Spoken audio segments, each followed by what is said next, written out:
ఆరోగ్యం అంటే natural food, nature మంత్ర. ఇప్పుడే మీ ఇంటికి తెచ్చుకోండి. నమస్కారం, వెల్కమ్ టు ఐ డ్రీమ్. నేను మీ సంగీత. ఒక భార్య భర్తను తను మెచ్చిన ప్రియురాలకు ₹1.5 కోటి అమ్మేయడం జరిగింది. అవును, మీరు విన్నది నిజమే. ఏం జరిగిందనేది ఒకసారి వివరాల్లోకి వెళ్తే, ఆ భర్త పేరు వచ్చేసి రాజేష్ కుమార్, 40 సంవత్సరాలు, భార్య రజని, ఆవిడకి 36 సంవత్సరాలు. వాళ్ళిద్దరికి కలిపి ఒక పాప కూడా ఉంది. అయితే అతను ఏం చేశాడంటే, ఆఫీస్లో ఒక అమ్మాయితో ఇల్లీగల్ అఫైర్ పెట్టుకున్నాడు. భార్య చాలాసార్లు చెప్పి చూసింది, అయినా సరే ఆయన బుద్ధి మారకపోవడము, ఆవిడతో ఎక్కువగా బయటికి వెళ్ళడము, తిరగడము, తనతో ఎక్కువగా టైం స్పెండ్ చేయడము, ఇదంతా చూసిన తర్వాత తనకేమనిపించింది అనంటే, ఈ గొడవలు, కోర్టులు ఇవన్నీ కూడా నాకు ఇంకా అవసరం లేదు అనుకున్నావిడ వెంటనే భర్తను, అదేవిధంగా భర్త యొక్క ప్రియురాల్ని పిలిపించి ఒక డీల్ కుదుర్చుకుంది. అదేంటంటే, నేను నా భర్తను నీకు పూర్తిగా ఇచ్చేస్తాను, నాకు ఇతనితో ఎలాంటి సంబంధం లేదని చెప్పేసి నేను ఎక్కడ సంతకం పెట్టమన్నా పెడతాను, కానీ నాకు ₹1.5 కోటి నువ్వు ఇవ్వాలి అని చెప్పేసి చెప్పింది. చెప్పగానే దాంతోపాటు ఏవైతే ఆస్తులు ఉన్నావో అవి కూడా పాప పేరు మీదకి ట్రాన్స్ఫర్ చేయాలి అని చెప్పేసి చెప్పారు. చెప్పగానే ఇద్దరు కూడా ఓకే అనుకున్నారు. ఇమీడియట్గా తనకు ₹1.5 అదేవిధంగా ఆస్తులను కూడా ట్రాన్స్ఫర్ చేయడము. తర్వాత వీళ్ళందరూ కూడా సమ్మతితోటే నేను భర్తకు విడాకులు ఇస్తున్నాను, పాప బాధ్యత అంతా కూడా నాదే, వారిద్దరూ కలిసి ఉండడం కోసం నేను ఎలాంటి అడ్డు చెప్పను అని చెప్పేసి అంటూ ఫ్యామిలీ కోర్టును అప్రోచ్ అయిపోయి వీళ్ళంతా చెప్పిన తర్వాత వారికి విడాకులు అనేది ఇవ్వడం జరిగింది. అంటే ఇక్కడ చూసారా, ఈ కేసులో మనం ఎప్పుడో ఒక మూవీలో చూసాం. ఆ మూవీలో ఆమెని రోజాకి జగపతి బాబు గారిని అమ్మేస్తుంది. అమ్మింది అంటే తూకం పెట్టేసి మరి ఎన్ని డబ్బులు వస్తాయో అన్ని డబ్బులకు తన భర్తను అమ్మేసి ఆ డబ్బులలో చాలా సంతోషం వెతుక్కోవచ్చు అని చెప్పేసి అనుకుంటుంది.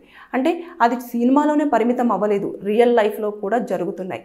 అంటే ఈ ఇల్లీగల్ అఫైర్ పెట్టేసుకున్న భర్తకు పలుమార్లు చెప్పింది కదా భార్య, అయినప్పటికీ కూడా ఆ కుక్కతో ఒక వంకర అన్నట్టుగా ప్రతిసారి అదే చేస్తూ వస్తూ ఉంటే ఇప్పుడు కోర్టు చుట్టూ తిరగాలి, పాప ఉంది, ఈ మానసిక బాధను ఎవరు పడతారు? ఇదంతా కూడా తిరుగుతూ ఉంటే డబ్బుల ఖర్చు అవుతూ ఉంటుంది. తర్వాత తన హౌస్ వైఫ్, ఇప్పుడు హస్బెండ్ను అడగాలంటే కూడా అడగలేని సిచ్యువేషను. ఇలా గొడవలు పెట్టుకునే కంటే సామరస్యంగా విడిపోవడం బెటర్ అనుకొని ఒక వన్ టైం సెటిల్మెంట్ అనేది పూర్తి స్థాయిలో చేసుకోవడం జరిగింది. ఇది చాలా బాగుంది కదా. అంటే నాకు వినగానే మంచిగానే అనిపించింది. రీజన్ ఏంటంటే, అక్కడ గొడవ జరగలేదు, పెద్దల సమక్షంలో పెద్ద ఆర్గ్యుమెంట్స్ జరగలేదు, అలా అని చెప్పేసి వాళ్ళను కొట్టడం కానివ్వండి, ఇద్దరు ఉన్నప్పుడు రెడ్ హ్యాండెడ్గా పట్టేసుకొని మీడియాలో రచ్చరచ్చ చేయడం కానివ్వండి, ఇలాంటివన్నీ ఏం జరగకుండా నీట్గా భర్తతో మాట్లాడేసి, ఆ ప్రియురాలతో మాట్లాడేసి, తనకేం కావాలో చెప్పేసి అక్కడికి చాలా క్లియర్గా నీట్గా విడాకులు తీసుకోవడం అనేది జరిగింది.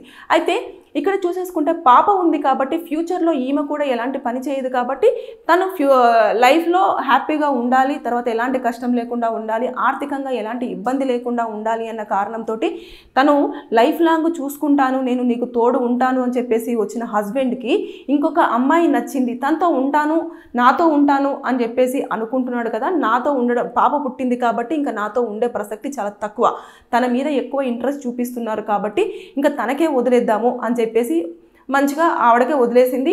తినకు ఏం కావాలి, ఫ్యూచర్లో ఎలాంటి ఇబ్బందులు రాకుండా ఎంత జాగ్రత్త పడాలి, పాపను కూడా ఎలా చదివించాలి అన్న థాట్ లేకుండా సెటిల్మెంట్ చేసేసుకొని నీట్గా భర్తను వదిలేయడం జరిగింది.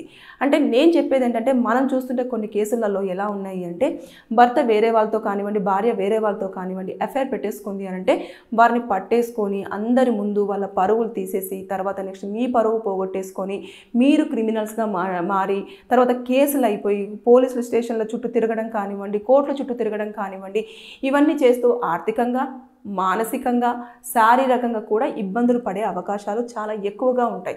కాబట్టి ఈ డీల్ అంటే ఇలా కూర్చొని మాట్లాడేసుకొని వారికి ఏం కావాలి, మీకేం కావాలి, ఏం కావాలి అనేది మొత్తం ఒకటి ఒప్పందంతో వెళ్ళారు అంటే ఎక్కడ కూడా గొడవలు లేకుండా చాలా నీట్గా ఉంటుంది.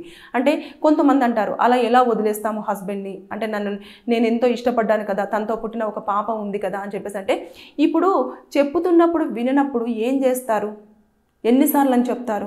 ఎన్నిసార్లు చెప్పినా సరే ఒక్కసారి కనుక వారు ఆ పని చేశారు అంటే అది మళ్ళీ మళ్ళీ చేస్తూనే ఉంటారు, మారుతారు అనుకోవడం చాలా తక్కువ. 100లో ఒక 30% మంది మారుతారు అంటే మనం నమ్మొచ్చు. అంటే కొంచెం భార్యకు భయపడో, పిల్లలను చూసో, ఇలా చూసాం మారుతా వస్తారు. కానీ కొంతమంది మాత్రం మారడానికి అస్సలు ఇంట్రెస్ట్ కూడా చూపించరు.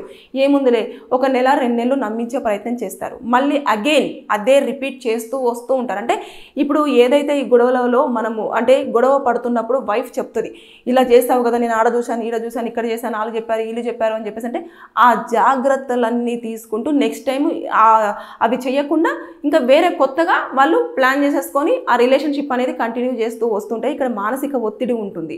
అంటే హస్బెండ్ కరెక్ట్గా నా దగ్గరికే వస్తున్నాడా, లేదంటే ఇంకొక దగ్గరికి వెళ్తున్నాడా, అసలు ఆమెతో మొత్తం పూర్తి స్థాయిలో కట్ చేశాడా లేదా, ఈ మెంటల్ టెన్షన్ కంటే మొత్తం పూర్తిగా మెంటల్ టెన్షన్ తీసేసుకొని హ్యాపీగా సెటిల్ అవ్వడం ఉత్తమం అనేది కొంతమంది తీసుకుంటున్న నిర్ణయానికి నిజంగా హ్యాట్స్ ఆఫ్ అప్రిషియేట్ కూడా చేయొచ్చు. కానీ కొంతమంది ఏం చేస్తారు అంటే భర్త పడుకున్నప్పుడో, భార్య పడుకున్నప్పుడో ఏం చేస్తారు, వారిని మొత్తం హతమార్చడం అనేది జరుగుతుంది. దానివల్ల క్రిమినల్స్గా మారి జైళ్ళల్లో కూర్చుంటే ఇటు పిల్లలు కూడా అనాథలయ్యే అవకాశాలు ఉంటాయి. మీరు కూడా సొసైటీలో తలెత్తుకోలేకుండా ఒక హంతకురాలుగానో హంతకుడనో ముద్ర వేసుకొని సొసైటీలో తిరగాల్సి వస్తుంది. అప్పుడు మీ కుటుంబ పరువు పోతుంది, మీ తల్లిదండ్రుల పరువు పోతుంది, అదేవిధంగా మీ బంధువులు కూడా మిమ్మల్ని ఒక వేలెత్తి నువ్వు ఇదా అని చెప్పేసి చూపిస్తూ ఉంటారు. కాబట్టి ఇలాంటివన్నీ జరగకుండా ఉండాలి అనుకుంటే మీరు కూర్చొని మాట్లాడుకుంటే, ప్రాబ్లమ్స్ ఏదైనా సరే కూర్చొని మాట్లాడుకుంటే మ్యాక్సిమం సాల్వ్ అయ్యే అవకాశాలు చాలా వరకు ఉంటాయి. ఇలా లేకపోతే మీకు తెలిసిన లీగల్ అడ్వైజర్ని, అంటే ఫ్రీ లీగల్ కన్సల్టెన్సీ కూడా ఉంటుంది, మీరు వారిని కనుక్కుంటే వారు మీకు ఒక అడ్వైజ్ అనేది ఇవ్వడం జరుగుతుంది. దాని ప్రకారంగా కూడా మీరు వెళితే మీకు న్యాయం జరుగుతుంది. అంతేకాని మీ ఫ్యామిలీస్ని రోడ్డు మీదకి తెచ్చేసుకొని అల్లరల్లరి చేసేసుకొని అందరి ముందు పరువు తీసేసుకొని మొహం లేకుండా చేసుకునే దానికంటే కూడా ఏదో ఒకటి ఇలాంటివి ఏదో ఒకటి సెట్ చేసేసుకుంటే అందరూ సెట్ అయిపోతారు. వాళ్ళు సెట్ అయిపోతారు. వాళ్ళు ఏం చేసుకుంటారు అనేది ఇంకా వాళ్ళ ఇష్టం. మీరు సెట్ అయిపోతారు. తర్వాత ఫ్యూచర్లో మీరు మళ్ళీ పెళ్లి చేసుకుంటారా లేదా అన్నది ఇక సెకండరీ. ఆ పాపను చూసుకుంటేనే జీవితం అంతా గడుపుతుందా ఆవిడ రజని, లేదు అనుకుంటే మళ్ళీ రాజేష్ తిరిగి ఈమె దగ్గరికి వస్తారా, వచ్చినప్పుడు ఏంటి అనేది ఇక తర్వాత. విడాకులు అయిపోయినాయి కాబట్టి మళ్ళీ వచ్చడానికి ఛాన్స్ లేదు. ఆల్రెడీ ఫ్యామిలీ కోర్టులో చాలా క్లియర్గా విడాకులు ఇచ్చేస్తారు. కాబట్టి మళ్ళీ అతను ఇంకా ఆ అమ్మాయితోటే లైఫ్ లాంగ్ ఉండాల్సిందే. ఒక్కసారి గుర్తుపెట్టుకోండి, ఒక పర్సన్ మనల్ని కాదని ఇంకొక దగ్గరికి వెళ్ళారు అంటే వాళ్ళు మళ్ళీ వీళ్ళని కాదని ఇంకొక దగ్గరికి, థర్డ్ పర్సన్ దగ్గరికి కూడా వెళ్ళే అవకాశాలు మ్యాక్సిమం ఉంటాయి.